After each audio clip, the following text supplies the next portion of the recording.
The EPA's Multifamily High-Rise program offers eligible buildings 2 approaches to earning the ENERGY Star. This webinar will explain in detail what is required in the performance path. During this webinar, having a printed copy of the performance path is recommended. By the end of this webinar, you will be familiar with all the components of the performance path. We will review in detail each of the prerequisites, which are mandatory requirements of the program, regardless of path chosen. We will explain the performance target and how to use energy modeling to determine if your building has achieved it. We will introduce you to supporting documents and tools, such as the simulation guidelines, performance path calculator, and modeling checklist. These documents are discussed in greater detail in another webinar. We will touch on testing and verification, or T&V, which is also required in both paths and also has a separate webinar. For more information on benchmarking, please visit our website for webinars on using Portfolio Manager. In contrast to the prescriptive path, the benefit of the performance path is that it allows for some trade-offs when selecting energy conservation measures. However, the EPA has set some mandatory minimum requirements for specific energy efficiency components in both paths. These are the program prerequisites. Failure to meet even one prerequisite will result in the project not being qualified as ENERGY Star, even if all other program requirements are met. The prerequisites have been grouped into the following categories: appliances, heating and cooling equipment and distribution, envelope, garages and sidewalks, ventilation and infiltration, domestic water heating, lighting, and pump motor efficiency. Some of the prerequisites simply repeat ASHRAE requirements. Some exceed them and can be used to achieve the performance target. We will review each prerequisite in the following slides. The first prerequisite involves appliances. Many ENERGY Star qualified appliances and residential products are available today and meet energy efficient criteria set by the EPA. Because the following are readily available as ENERGY Star qualified, it is a requirement of the Multifamily High-Rise program that refrigerators, dishwashers, clothes washers, ceiling fans, exhaust fans, and vending machines are ENERGY Star qualified when provided in the building. The next few prerequisites involve heating and cooling equipment.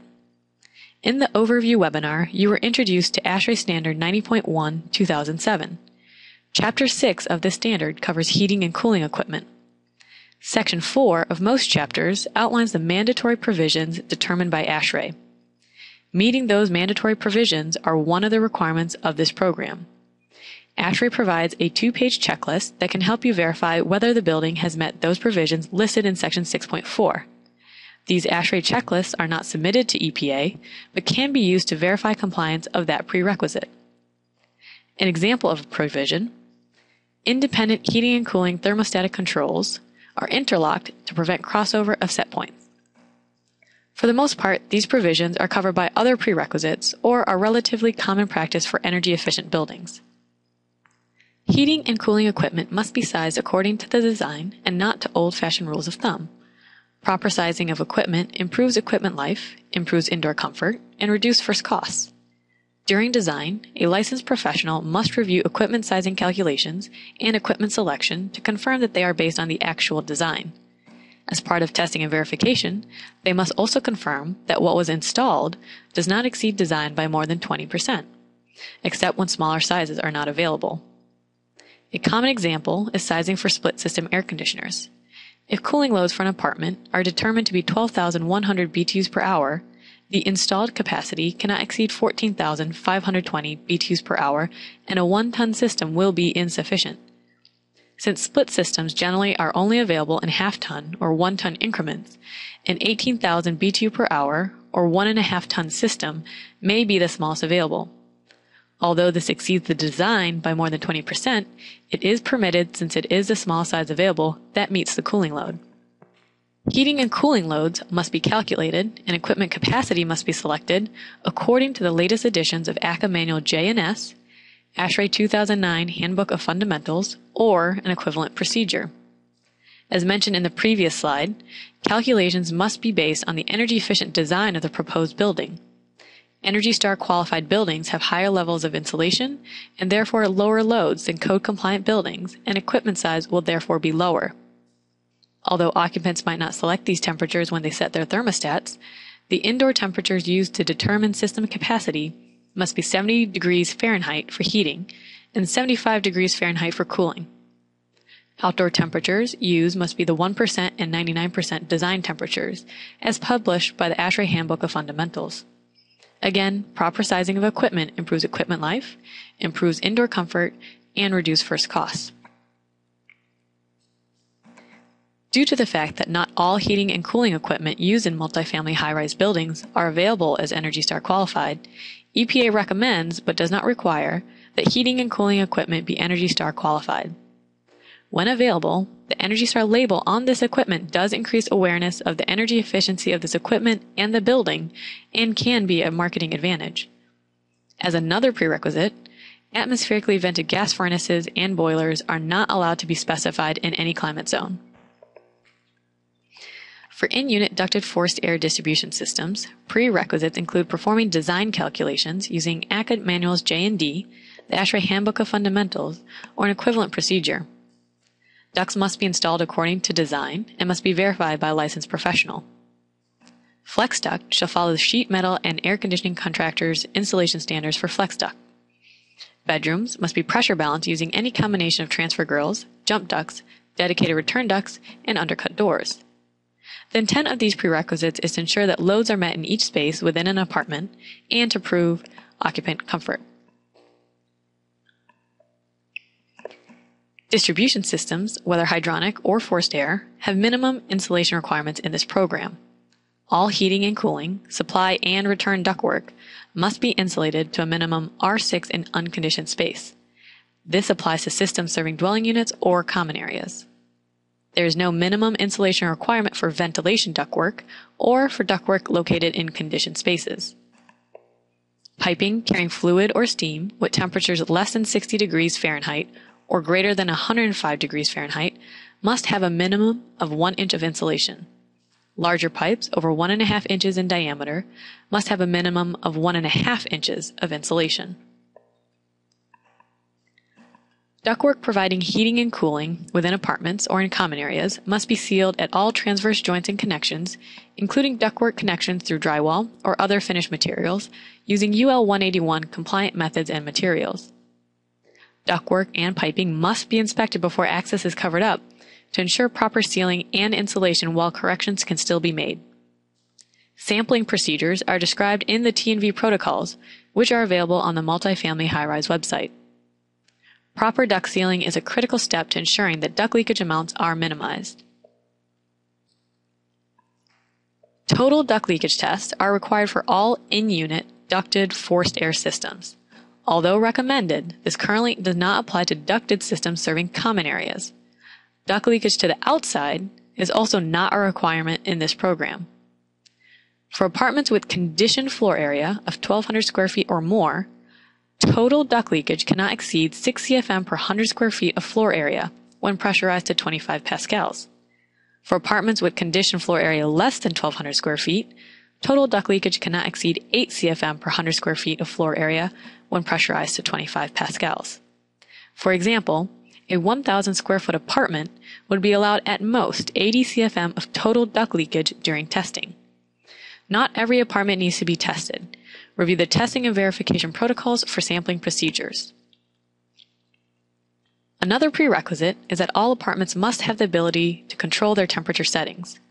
Equipment serving an apartment must be controlled by a thermostat within that apartment. A thermostat is defined as any automatic control device used to maintain temperature at a fixed or adjustable set point. For hydronic systems, thermostatic radiator valves can meet the intent of this prerequisite. Hydronic systems must also be designed such that heated or cooled fluid is not delivered to the apartment distribution equipment when there is no call from the apartment thermostats. For this prerequisite, systems designed with outdoor air supplied to the heating, cooling, or ventilation distribution systems must have motorized dampers that will automatically shut when systems or spaces are not in use. Fresh outdoor air is needed to maintain good levels of indoor air quality. However, when spaces are not being used, such as community rooms in the middle of the night, the outdoor air dampers need to be closed to prevent the extra and unnecessary space conditioning load. If the systems themselves are not operating because there's no call for heating, cooling, or ventilation, The outdoor air dampers also need to automatically close. With proper controls, motorized dampers can prevent excess outdoor air from entering the building. To improve balancing in hydronic distribution systems, one prerequisite is that all supply and return headers must be designed in a reverse return configuration, such that the first riser supplied is the last returned, or they must be sized based on a water velocity of less than 4 feet per second.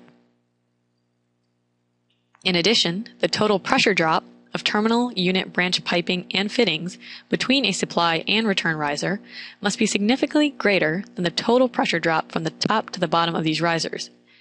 The design team must provide calculations and assumptions for sizing circulating pumps that meet Chapter 43 of the ASHRAE Handbook for HVAC Systems and Equipment, or equivalent industry-accepted standard. Proper hydronic design can significantly improve performance and reduce energy consumption of circulating pumps. The following slides will discuss the prerequisites related to the building envelope. As a prerequisite, architectural plans for ENERGY STAR qualified multifamily high-rise buildings must demonstrate a continuous, unbroken air barrier separating the conditioned space of the building from the exterior, from unconditioned spaces within the building, from commercial spaces even if they are conditioned, from vented mechanical rooms, from mechanical chases opening to unconditioned spaces, from elevator shafts, and separating them from garages or other vehicle or equipment storage facilities. An air barrier blocks airflow. Air barriers can be rigid sheathing materials such as gypsum board, plywood, OSB, or flexible coatings or membranes applied to building surfaces.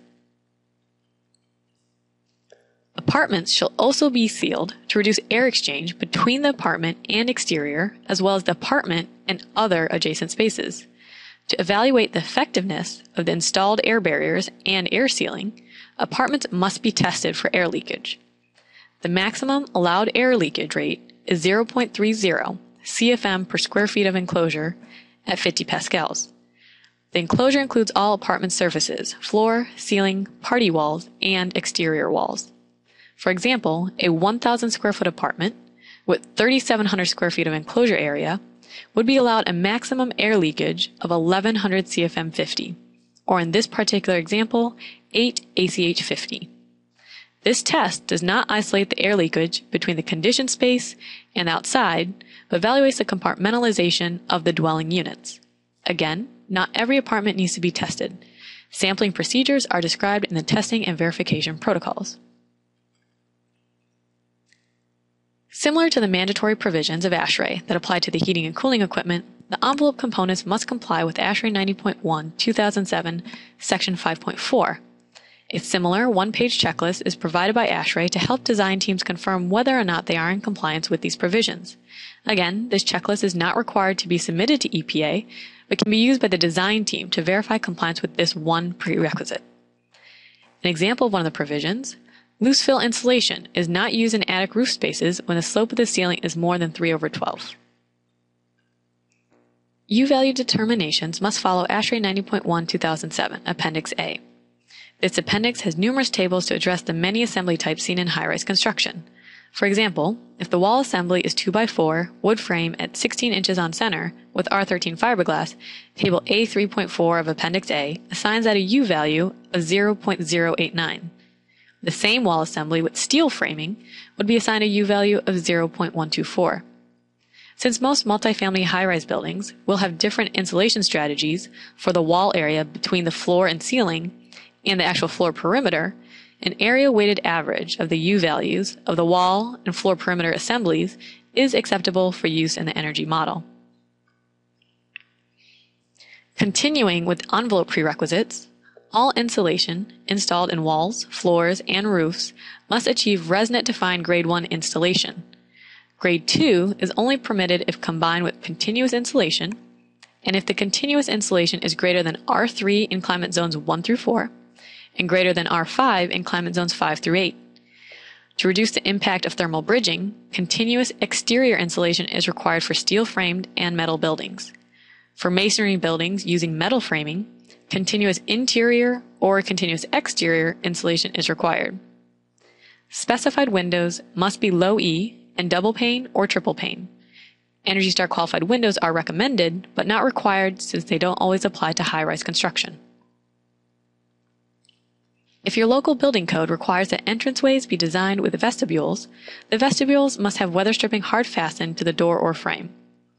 If your building utilizes through-wall air conditioners for cooling, insulated covers R7 or higher must be provided by the building for use during the heating season or when AC units are not installed. As another prerequisite, attached garages shall be fully compartmentalized from the rest of the building through proper air sealing. All pipe and conduit penetrations shall be sealed with material compatible with the surface and resilient to temperature fluctuations. Garages shall not be heated for comfort or to prevent pipes from freezing. Piping design and layout shall locate piping within conditioned spaces or grouped and properly insulated to prevent freezing.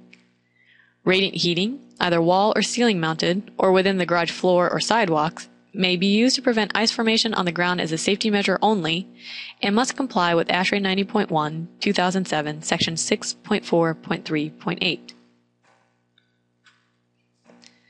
The following slides will review the prerequisites related to ventilation. Common area ventilation systems shall be designed and tested to satisfy minimum requirements of ASHRAE 62.1, 2007.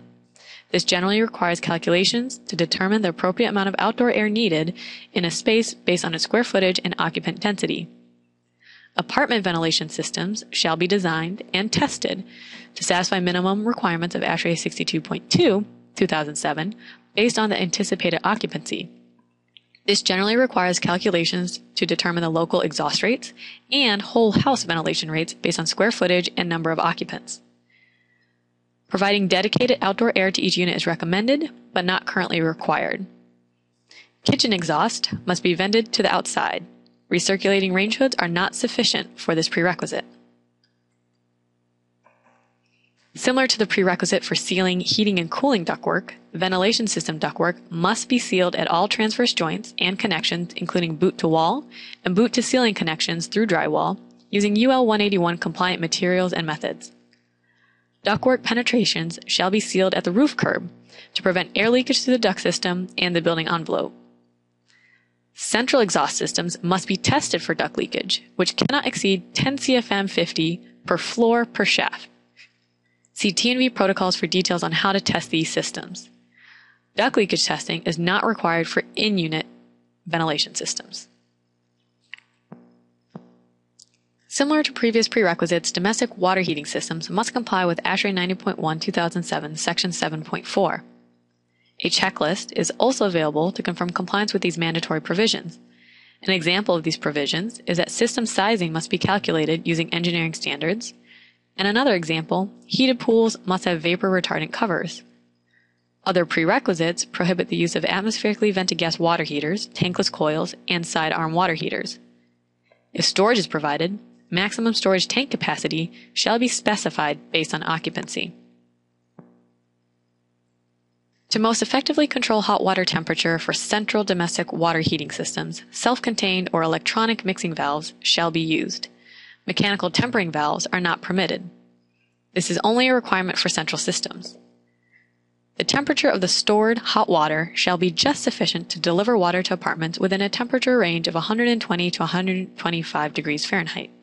This delivery temperature is verified during inspections. The average flow rate for all faucets must be less than 2 gallons per minute. If preferred, this enables kitchen faucets to have slightly higher flow rates than bathroom faucets. All shower heads and toilets must be WaterSense labeled. Although not directly related to energy conservation, the goals of the Environmental Protection Agency include reducing the consumption of water. Lighting prerequisites also mandate compliance with ASHRAE 90.1, 2007, Section 9.4. Similar to before, a checklist is available to confirm compliance with these mandatory provisions.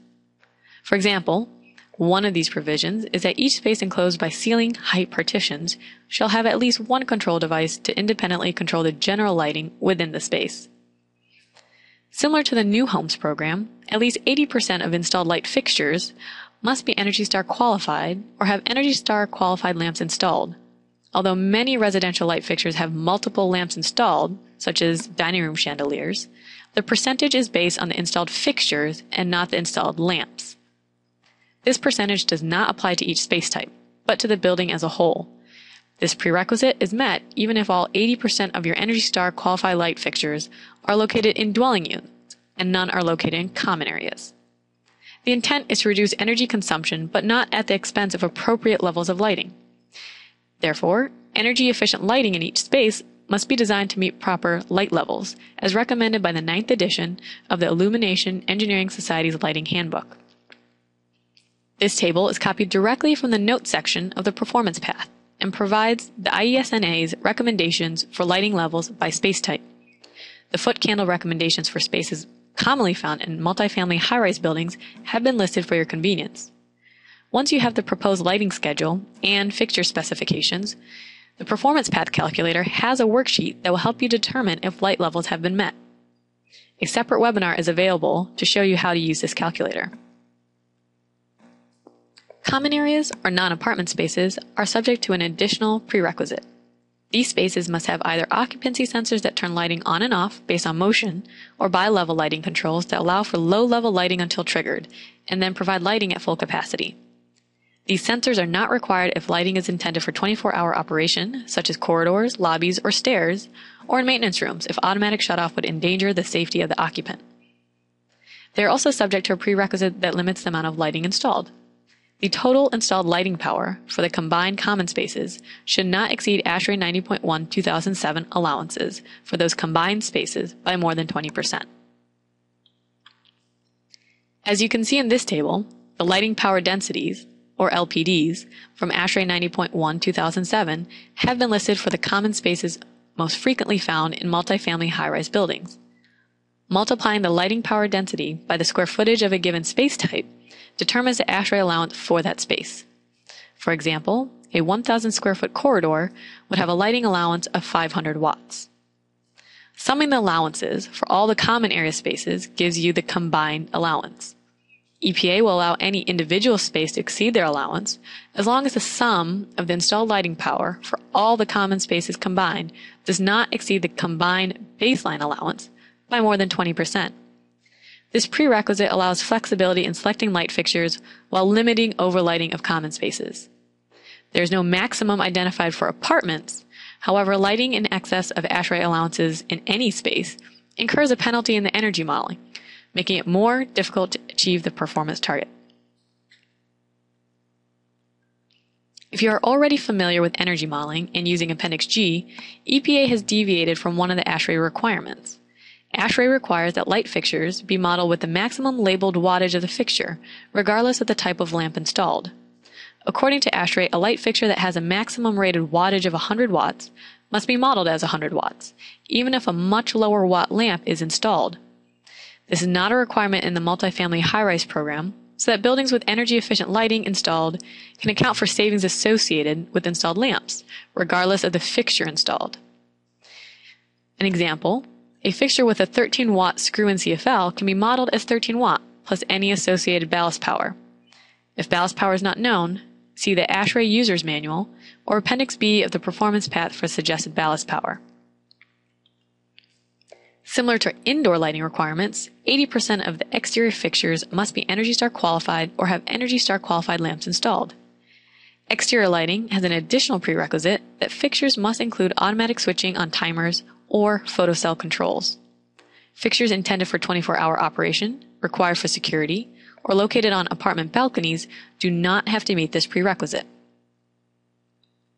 Exit signs are not included in the 80% requirement. However, they must be specified as either LED with no more than 5 watt per phase or photoluminescent. Exit signs must conform to local building code. If located above stairwell doors and other forms of egress, they must contain a battery backup feature. Pump motor efficiency. This program prerequisite requires that 3-phase pump motors, 1 horsepower or larger, shall meet or exceed efficiency standards for NEMA premium motors where available. Single-phase pump motors or pump motors smaller than 1 horsepower do not need to meet this prerequisite. Many motors are NEMA labeled, and this label alone does not ensure that a motor is energy efficient. This prerequisite refers specifically to the NEMA Premium Energy Efficient Motors program. Metering is the final prerequisite. As part of the participation agreement, the developer of a building commits to benchmarking the energy use of the building for a minimum of 2 years after construction is complete. To facilitate this process, in mixed-use buildings, the commercial and retail spaces must be separately metered for all fuel sources and water. The building owner either provides a release for any building level and common area meters and commits to collecting utility bill releases from as many occupants as possible, or obtains whole building consumption data from their utility. Now that we've discussed all the program prerequisites, we'll explain the remaining components, beginning with the performance target. As discussed earlier in the overview webinar, the basis of the Energy Star for New Homes program is ResNet's Home Energy Rating System, otherwise known as a HERS rating. As the ResNet standard only applies to buildings 3 stories or less, a different standard must be used for multifamily high-rise. The standard chosen is ASHRAE Standard 90.1 2007, as developed by the American Society of Heating, Refrigerating, and Air Conditioning Engineers. This is an energy standard for buildings except low-rise residential buildings, and describes the minimum requirements for the energy-efficient design of high-rise buildings. Similar to a HERS rating, the ASHRAE standard has a section that outlines the protocols for generating a performance rating for buildings that exceed the requirements of the standard. This section is found in Appendix G. The protocols determine the annual energy costs saved by a building design as compared to a building that just complies with the ASHRAE standard.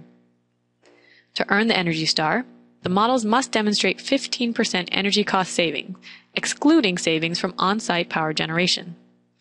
Although site energy savings or source energy savings are good metrics for evaluating design, energy cost savings are consistent with the ASHRAE standard.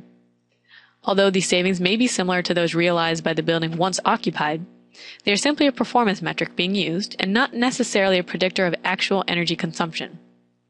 Building energy models are based on many assumptions, most of which are dependent on occupant behavior.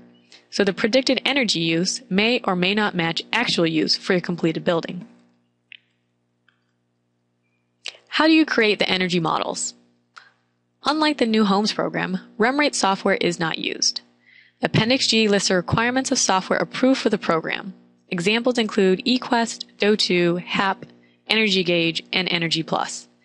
These are the software typically used for LEED certification and the commercial tax deduction. Appendix G and the User's Manual of the 90.1 2007 standard provides some protocols for creating these energy models. The Simulation Guidelines are a companion document to ASHRAE 90.1 2007 and Appendix G, developed by the EPA to provide guidance to energy models in developing the baseline building design, proposed building design, and as-built energy models for each project. The intent of these guidelines is to establish modeling protocols for measures that ASHRAE 90.1 leaves to the rating authority to determine, to facilitate consistent modeling of baseline components not mentioned in Appendix G or not covered with sufficient detail, to facilitate consistent modeling among different modelers, and to ensure that modeling results are used to drive the energy-efficient design process. To further help energy models through the modeling process, Excel-based worksheets were designed to provide the exact calculations described by the Simulation Guidelines and Appendix G. This performance path calculator provides consistent formatting for reporting results to the EPA and a file to document all supporting calculations. The reporting summary worksheet must be submitted and approved twice in order to qualify for the Energy Star, once prior to construction and once again after construction is complete. A separate webinar on the Simulation Guidelines and Performance Path Calculator are available on the Multifamily High-Rise website. Another tool developed to assist energy models with the modeling is a quality control checklist of simulation requirements for use prior to submission of results. The checklist is not intended to replace the simulation guidelines, but to draw attention to commonly missed requirements or requirements that may be different than commonly seen in commercial or single-family energy models. The checklist is organized according to eQuest software and references software-specific output reports and user input fields. Although developed for eQuest, the content in the checklist can be applied to other approved software. The other common requirement of both performance and prescriptive paths is verification and performance testing. The testing and verification protocols establish a consistent set of requirements for the inspection, testing, and verification of components related to the building's energy performance. The intent of the protocols is to verify that both the construction documents and final building include all prerequisites, and that measures installed perform as expected.